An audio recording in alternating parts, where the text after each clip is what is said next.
আজকে আমরা নামছি, কালকে আমাদের পরিবার নামবো। এটা কি এই সরকার চাইতেছে না? সামনে নিয়ে আবার ব্যাটারি বেচ চালা পুলিশে।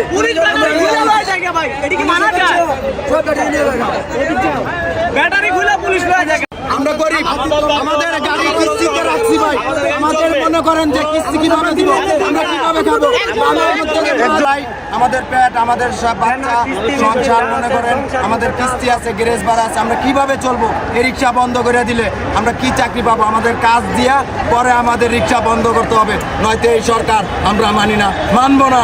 আমাদের দাবি আমরা